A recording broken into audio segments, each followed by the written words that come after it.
হাজোৰ বিষ্ণুপুৰ নদীপাৰত ভয়াৱহ অগ্নিকাণ্ডৰ ঘটনা, বিস্তৰ ক্ষতিসাধন। হাজোৰ বিষ্ণুপুৰ নদীপাৰত এটি পৰিয়ালৰ ভয়ংকৰ অগ্নিকাণ্ডৰ ঘটনা সংঘটিত হৈছে। বিষ্ণুপুৰ নদীপাৰৰ মনোজ দাস নামৰ লোকগৰাকীৰ বাসগৃহত বৈদ্যুতিক শ্বৰ্ট চাৰ্কিটৰ ফলত অগ্নিকাণ্ডৰ সূত্ৰপাত হোৱাৰ সন্দেহ প্ৰকাশ কৰিছে স্থানীয় ৰাইজে। এই অগ্নিকাণ্ডৰ ফলত পৰিয়ালটোৰ নিমিষতে জ্বলি ছাই হ'ল প্ৰায় 10 লক্ষাধিক মূল্যৰ সা-সামগ্ৰী, বিভিন্ন আচবাবৰ লগতে নগদ 70,000 টকা। ইফালে অগ্নিকাণ্ডৰ সময়ত পৰিয়ালৰ বাসগৃহত কোনো লোক নাছিল বুলি ওচৰ চুবুৰীয়াই জানিবলৈ দিয়ে।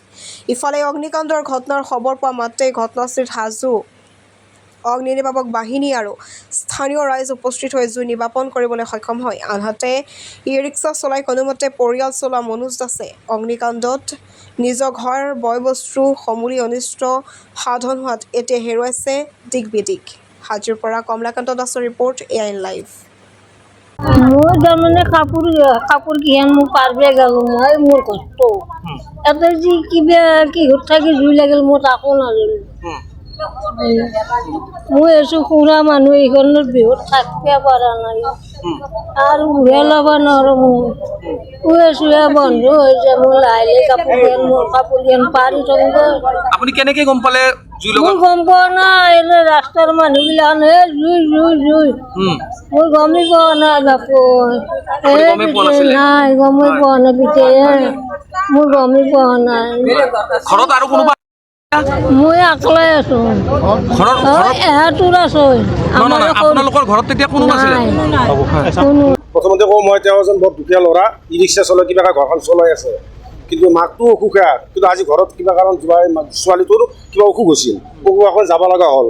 হোৱাৰ পিছত আৰু আমি মানুহখিনি আছোঁ দেখোন, হঠাৎ কিহত মানে জুই লাগিল। আমি সন্দেহ কৰাৰ মতে কাৰেণ্টটো জুই হ'ব লাগে, যিহেতু মানুহখিনি নাই। আমি ৰাইজৰ সহযোগ কৰিছোঁ দেখোন, আমাৰ যিবিলাক ল'ৰা আছে ইয়াৰে তেওঁলোকে যে সহায় নকৰিলে হয়, সেইটো ভয়ংকৰ জুই হ'ল এইটো। কাৰণ গোটেইবিলাকে সহায় সহযোগ কৰিছে, প্ৰায় 8 লাখ মানৰ কম নহয়। কাৰণ আজিকালি ঘৰ এটা বনাব লাগিলে আপোনালোকে জানাই লগত পইচা অলপ আছিল, জমা কৰে ল'ৰাটো, কিস্তি দিব লাগে নে কি মাহিলী কিস্তি দিব লাগে গাড়ীখনত, ই-ৰিক্সা। গতিকে বহুখিনি কোনো নাছিল, খালি বুঢ়ী মাকটো আছিল। তেওঁতো একো নাযায়, বেমাৰী মানুহ। গতিকে সেইকাৰণে জুইখিনি হয়তো আমি যদি গম নাপালোঁ হয় ওচৰৰ মানুহ, তেতিয়া দিগদাৰে হ'ল হয়। বুঢ়ীটো একো গম নাপায় আৰু হ'ল হয়, মানুহখিনি সহায় কৰিছে। আহিলে তেওঁলোকে যথেষ্ট সহায় কৰিছে, তেওঁলোকৰ লগত অতি সোনকালে আহিছে, তেওঁলোকৰ আমিও সহযোগ কৰিছোঁ। সেইকাৰণে আমি জুই নিৰ্বাপন কৰিব পাৰিছোঁ, নহ'লে আমাৰ ওচৰৰ মানুহখিনি গোটেইখিনি বিপদ হ'ল হয়। মই আমাৰ বিধায়ক মহোদয়ক অনুৰোধ কৰোঁ যাতে তেওঁক অলপমান চাই, কাৰণ তেওঁ দুখীয়া ল'ৰা। মই আপোনালোকৰ যোগেদি অনুৰোধ কৰিছোঁ তেওঁক যেন অলপমান সহায় কৰে। মই এইখিনি মোৰ ক'বলগীয়া, চাৰখাৰ হৈ গৈছে, একোৱেই নাই আৰু।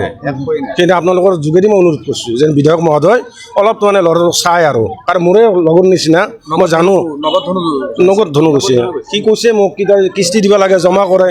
আৰু ছোৱালীটোৰ বিয়া হৈছিল, ছোৱালীটোৰ মানে বিয়া পাতা নাছিল, এনে কিবা নিয়ম কৰি দিছিল।